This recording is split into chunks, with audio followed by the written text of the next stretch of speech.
ਪਿਆਰੇ ਦੋਸਤੋ, ਅੱਜ ਸਿਮਰਨ ਧਾਲੀਵਾਲ ਦੀ ਕਿਤਾਬ ਆਸ ਅਜੇ ਬਾਕੀ ਹੈ ਵਿੱਚੋਂ ਇੱਕ ਕਹਾਣੀ ਸੁਣਾਉਣ ਜਾ ਰਹੀ ਹਾਂ। ਕਹਾਣੀ ਦਾ ਨਾਂ ਹੈ ਅਧੂਰੀ ਕਹਾਣੀ ਤੇ ਉਹ।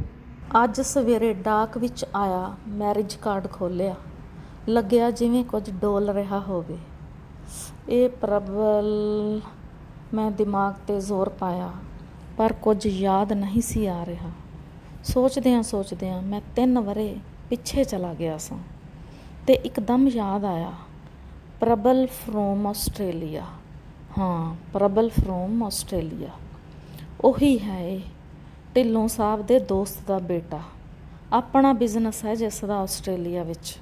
ਦਿਮਾਗ ਵਿੱਚ ਸਟੋਰ ਹੋਇਆ ਸਾਰਾ ਡਾਟਾ ਅੱਖਾਂ ਸਾਹਮਣੇ ਘੁੰਮਣ ਲੱਗਿਆ। ਕਿਸ ਦਾ ਵਿਆਹ ਹੈ? ਕਾਰਡ ਹੱਥ ਵਿੱਚ ਫੜਿਆ ਦੇਖ ਫੈਮਿਲੀ 'ਚੋਂ ਕਿਸੇ ਨੇ ਪੁੱਛ ਲਿਆ। ਦੋਸਤ ਹੈ ਕੋਈ, ਬਹੁਤਾ ਖਾਸ ਨਹੀਂ। ਖਬਰੇ ਕਿਉਂ ਬੋਲ ਹੋ ਗਿਆ ਸੀ ਮੈਥੋਂ ਇੰਜ। ਉਹ ਤਾਂ ਮੇਰੇ ਲਈ ਸਭ ਤੋਂ ਵੱਧ ਖਾਸ ਸੀ ਕਦੇ। ਪਰ ਇਹ ਕੀ, ਉਸ ਦੀ ਮੈਰਿਜ ਕਿਵੇਂ ਹੋ ਸਕਦਾ ਏ?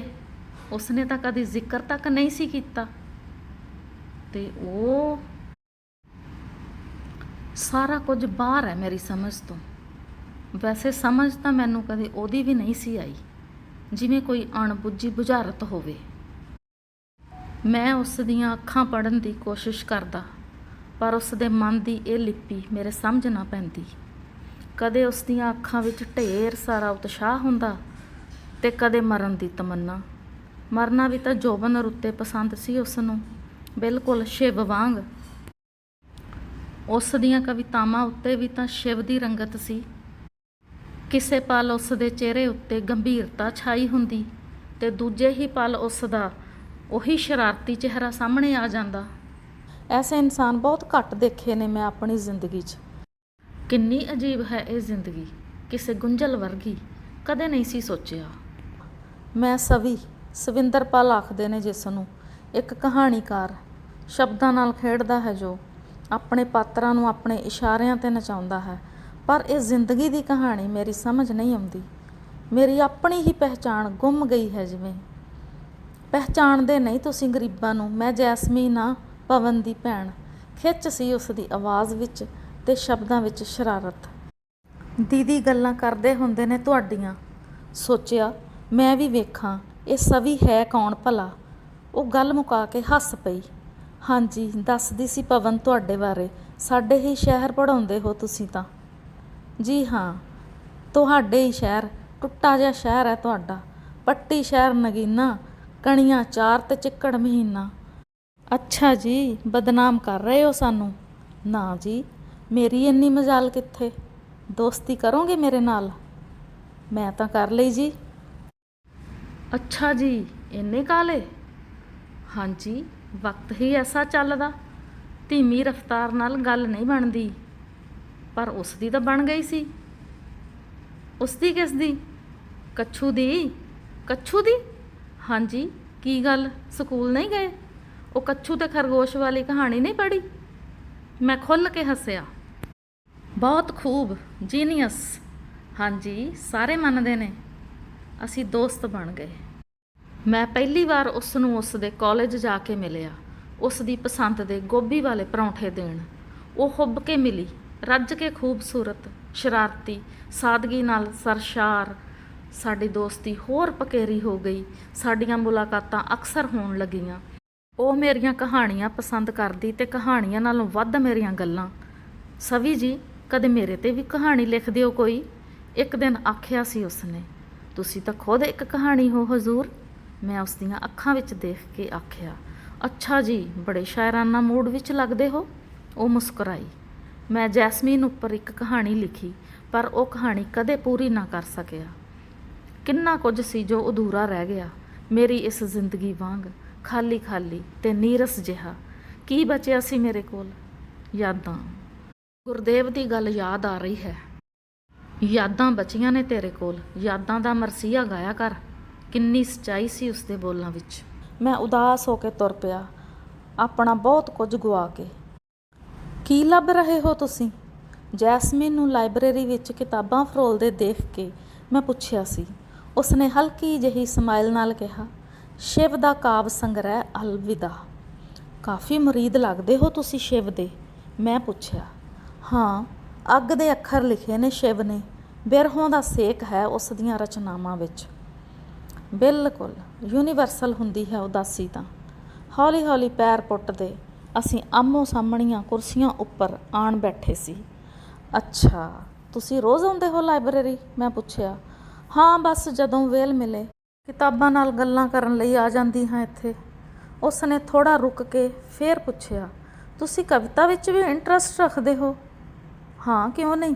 ਮੇਰੇ ਖਿਆਲ ਨਾਲ ਹਰ ਸੰਵੇਦਨਸ਼ੀਲ ਬੰਦਾ ਕਵਿਤਾ ਨਾਲ ਮੁਹੱਬਤ ਕਰਦਾ।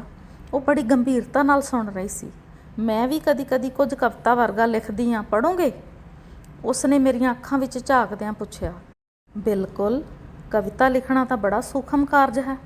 ਉਸ ਨੇ ਆਪਣੀ ਕਵਿਤਾਵਾਂ ਵਾਲੀ ਡਾਇਰੀ ਮੈਨੂੰ ਫੜਾ ਦਿੱਤੀ। ਕੱਲ੍ਹ ਮੂਨਲਾਈਟ ਮਿਲੋਗੇ? ਮੂਨਲਾਈਟ ਕਿਉਂ, ਕੁਝ ਖਾਸ ਹੈ? ਹਾਂ, ਕੱਲ੍ਹ 23 ਜਨਵਰੀ ਹੈ, ਮੇਰਾ ਜਨਮ ਦਿਨ, ਆਪਾਂ ਸੈਲੀਬ੍ਰੇਟ ਕਰਾਂਗੇ। ਦੈਟਸ ਵੈਰੀ ਗੁੱਡ, ਮੈਂ ਜ਼ਰੂਰ ਆਵਾਂਗਾ। ਮੈਂ ਦੇਰ ਰਾਤ ਤੱਕ ਜਾਗ ਕੇ ਉਸ ਦੀਆਂ ਸਾਰੀਆਂ ਕਵਿਤਾਵਾਂ ਪੜ੍ਹੀਆਂ। ਇੰਨਾ ਖੂਬਸੂਰਤ ਅੰਦਾਜ਼, ਮੈਂ ਹੈਰਾਨ ਰਹਿ ਗਿਆ। ਅੱਖਾਂ ਵਿੱਚ ਨੀਂਦ ਰੜਕਣ ਲੱਗੀ। ਅਗਲੀ ਸ਼ਾਮ ਮੈਂ ਮੂਨਲਾਈਟ ਰਿਜ਼ੋਰਟ ਪਹੁੰਚਿਆ। ਮੇਰੇ ਹੱਥਾਂ ਵਿੱਚ ਉਸ ਦੀ ਕਵਿਤਾਵਾਂ ਨਾਲ ਭਰੀ ਡਾਇਰੀ ਸੀ। ਖੂਬ ਜਸ਼ਨ ਮਨਾਏ ਗਏ। ਉਹ ਆਪਣੇ ਦੋਸਤਾਂ ਦੀ ਭੀੜ ਵਿੱਚ ਘਿਰੀ ਹੋਈ ਸੀ। ਸਭ ਇੱਕ ਦੂਜੇ ਨਾਲ ਰੁੱਝ ਗਏ। ਅਸੀਂ ਇੱਕ ਪਾਸੇ ਬੈਠੇ ਸਾਂ। ਬਹੁਤ ਖੂਬਸੂਰਤ ਨੇ ਤੁਹਾਡੀਆਂ ਕਵਿਤਾਵਾਂ, ਮੈਂ ਉਸ ਦੀ ਡਾਇਰੀ ਉਸ ਵੱਲ ਵਧਾਉਂਦੇ ਹੋਏ ਕਿਹਾ। ਕਦੇ ਕਿਤੇ ਛਪਣ ਲਈ ਨਹੀਂ ਭੇਜੀਆਂ? ਸ਼ੁਕਰੀਆ ਸਵੀ, ਇਸ ਬਾਰੇ ਸੋਚਣ ਦੀ ਕਦੇ ਫੁਰਸਤ ਹੀ ਨਹੀਂ ਮਿਲੀ। ਉਂਝ ਵੀ ਮੇਰੇ ਪਾਪਾ ਆਖਦੇ ਹੁੰਦੇ ਨੇ ਕਿ ਇਹ ਤਾਂ ਐਵੇਂ ਫਾਲਤੂ ਜਿਹਾ, ਇਸ ਲਈ ਕਦੇ ਹਿੰਮਤ ਹੀ ਨਹੀਂ ਪਈ। ਗਲਤ ਸੋਚਦੇ ਨੇ ਤੁਹਾਡੇ ਪਾਪਾ, ਇਹ ਤਾਂ। ਹਾਂ, ਪਰ ਛੱਡੋ, ਤੁਸੀਂ ਕਹਾਣੀ ਬਹੁਤ ਖੂਬਸੂਰਤ ਲਿਖਦੇ ਹੋ। ਕਿੰਨੀਆਂ ਕੁ ਲਿਖ ਚੁੱਕੇ ਹੋ? ਉਸ ਨੇ ਗੱਲ ਦਾ ਰੁੱਖ ਬਦਲ ਦਿੱਤਾ। ਬਸ ਕਹਾਣੀ ਸੰਗ੍ਰਹਿ ਛਪ ਰਿਹਾ ਹੈ ਜਲਦੀ। ਵਾਹ ਜੀ, ਸਾਨੂੰ ਵੀ ਦਿਓਗੇ ਨਾ ਪੜ੍ਹਨ ਲਈ? ਇਹ ਵੀ ਕੋਈ ਪੁੱਛਣ ਵਾਲੀ ਗੱਲ ਹੈ। ਤੁਹਾਡੇ ਵਰਗੇ ਦੋਸਤ ਭਲਾ ਭੁਲਾਏ ਜਾ ਸਕਦੇ ਨੇ। ਸਵੀ ਦਾ ਗ੍ਰੇਟ। ਕੁਝ ਗੱਲਾਂ ਭੁੱਲ ਜਾਣ ਵਿੱਚ ਵੀ ਫਾਇਦਾ ਹੁੰਦਾ।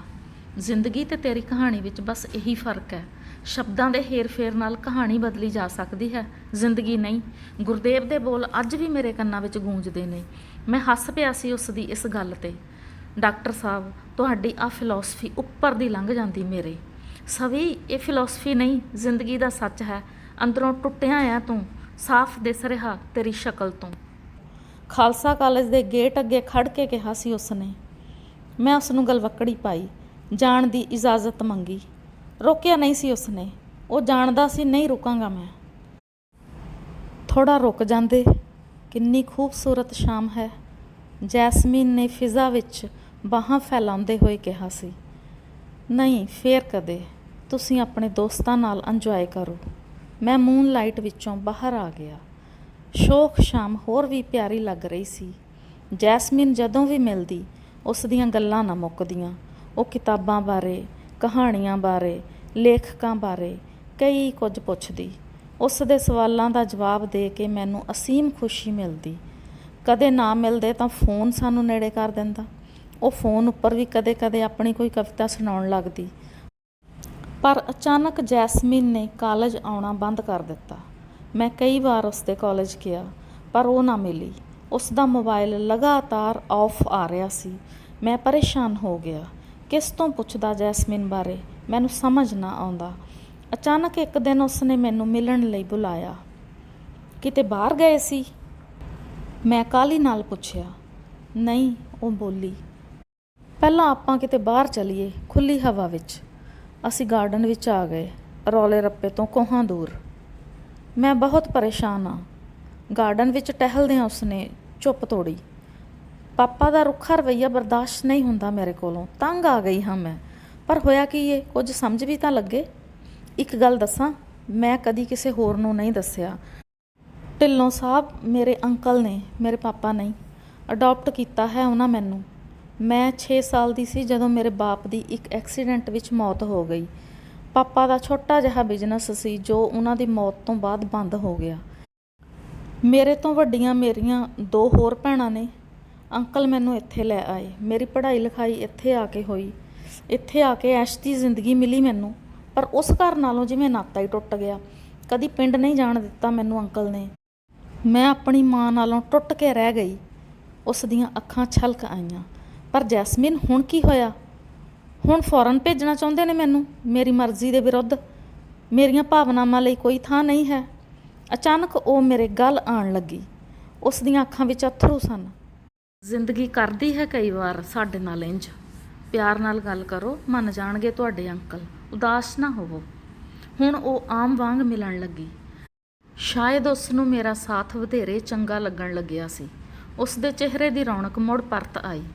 ਮੈਂ ਕਦੀ ਗੰਭੀਰ ਹੁੰਦਾ ਤਾਂ ਉਹ ਆਖਦੀ, ਸਵੀ ਸਾਹਿਬ, ਕੀ ਗੱਲ? ਕਿਉਂ 12 ਵਜੇ ਨੇ ਇਸ ਚੰਗੇ ਭਲੇ ਚਿਹਰੇ 'ਤੇ?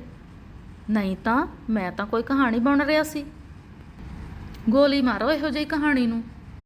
ਕੀ ਲੈਣਾ ਇਹੋ ਜਿਹੀ ਕਹਾਣੀ ਤੋਂ ਜਿਹੜੀ ਉਦਾਸ ਕਰ ਦੇਵੇ? ਪਰ ਕੁਝ ਕਹਾਣੀਆਂ ਅਧੂਰੀਆਂ ਵੀ ਤਾਂ ਨਹੀਂ ਛੱਡੀਆਂ ਜਾ ਸਕਦੀਆਂ ਹੁੰਦੀਆਂ। ਉਸ ਦੀਆਂ ਗੱਲਾਂ ਮੈਨੂੰ ਚੰਗੀਆਂ ਲੱਗਦੀਆਂ। ਮੈਂ ਉਸ ਦੇ ਚਿਹਰੇ ਵੱਲ ਤੱਕਦਾ, ਅਸਲੀ ਜੈਸਮੀਨ ਲੱਭਣ ਦੀ ਕੋਸ਼ਿਸ਼ ਕਰਦਾ। ਅਗਲੇ ਵਰ੍ਹੇ ਕਹਾਣੀ ਸੰਗ੍ਰਹਿ ਛਪ ਗਿਆ। 23 ਜਨਵਰੀ ਦਾ ਦਿਨ ਸੀ। ਮੈਂ ਉਸ ਦਿਨ ਪੁਸਤਕ ਰਿਲੀਜ਼ ਸਮਾਗਮ ਰੱਖਿਆ। ਲੇਖਕ ਦੋਸਤ ਬੁਲਾਏ। ਜੈਸਮੀਨ ਨੂੰ ਖਾਸ ਤੌਰ 'ਤੇ ਆਖਿਆ ਸੀ ਮੈਂ, ਸ਼ਾਮੀ 6 ਵਜੇ ਖਾਲਸਾ ਕਾਲਜ ਪਹੁੰਚ ਜਾਇਓ। ਮੇਰੇ ਕਥਾ ਸੰਗ੍ਰਹਿ ਦਾ ਲੋਕ ਅਰਪਣ ਹੈ। ਤੁਹਾਡੇ ਲਈ ਇੱਕ ਸਰਪ੍ਰਾਈਜ਼ ਵੀ। ਸਭ ਤਿਆਰੀਆਂ ਹੋ ਗਈਆਂ। ਪਰ ਪ੍ਰੋਗਰਾਮ ਵਾਲੇ ਦਿਨ ਉਸ ਦਾ ਫੋਨ ਆਇਆ। Hello Savi, I really very sorry, ਮੈਂ ਨਹੀਂ ਆ ਸਕਦੀ। ਪ੍ਰਬਲ ਨਾਲ ਅਚਾਨਕ ਆਸਟ੍ਰੇਲੀਆ ਜਾਣ ਦਾ ਪ੍ਰੋਗਰਾਮ ਬਣ ਗਿਆ। 7 ਵਜੇ ਦੀ ਫਲਾਈਟ ਆ। ਕਿਤਾਬ ਰਿਲੀਜ਼ ਹੋ ਗਈ। ਬਹੁਤ ਸਾਰੀਆਂ ਮੁਬਾਰਕਾਂ ਮਿਲੀਆਂ। ਪਰ ਮੈਨੂੰ ਜਿਵੇਂ ਕੋਈ ਕਮੀ ਰੜਕਦੀ ਰਹੀ, ਜਿਵੇਂ ਕੋਈ ਕਹਾਣੀ ਅਧੂਰੀ ਰਹਿ ਗਈ ਹੋਵੇ। ਪੂਰੇ 3 ਸਾਲਾਂ ਬਾਅਦ ਜੈਸਮੀਨ ਇੰਡੀਆ ਮੁੜ ਰਹੀ ਹੈ। ਇਹਨਾਂ 3 ਸਾਲਾਂ ਦੌਰਾਨ ਸਾਡੀ ਕਦੇ ਕੋਈ ਗੱਲ ਨਹੀਂ ਹੋਈ। ਉਸ ਦੀ ਪ੍ਰਬਲ ਨਾਲ ਮੈਰਿਜ ਹੈ। ਪ੍ਰਬਲ ਬਾਰੇ ਮੈਂ ਬਹੁਤਾ ਨਹੀਂ ਜਾਣਦਾ। ਇੱਕ ਵਾਰ ਉਸਨੇ ਦੱਸਿਆ ਸੀ ਕਿ ਪ੍ਰਬਲ ਉਸ ਦੇ ਅੰਕਲ ਢਿੱਲੋਂ ਸਾਹਿਬ ਦੇ ਦੋਸਤ ਦਾ ਬੇਟਾ ਹੈ। ਆਸਟ੍ਰੇਲੀਆ ਵਿੱਚ ਵੱਡਾ ਕਾਰੋਬਾਰ ਹੈ। ਮੈਰਿਜ ਕਾਰਡ ਦੇਖਿਆ, ਬਸ ਦਿਮਾਗ ਘੁੰਮੀ ਜਾ ਰਿਹਾ ਹੈ। ਇੰਜ ਲੱਗਦਾ ਹੈ ਜਿਵੇਂ ਧਰਤੀ ਡੋਲ ਰਹੀ ਹੋਵੇ। ਮੇਰੇ ਕਹਾਣੀ ਸੰਗ੍ਰਹਿ ਦੇ ਪਹਿਲੇ ਸਫ਼ੇ 'ਤੇ ਲਿਖੀ ਲਾਈਨ, ਜੈਸਮੀਨ ਦੇ ਨਾਂ, ਜਿਸ ਨੂੰ ਮੈਂ ਦਿਲ ਦੀਆਂ ਗਹਿਰਾਈਆਂ 'ਚੋਂ ਪਿਆਰ ਕਰਦਾ ਹਾਂ, ਫਿੱਕੀ ਪੈ ਗਈ ਜਾਪਦੀ ਹੈ। ਧੰਨਵਾਦ।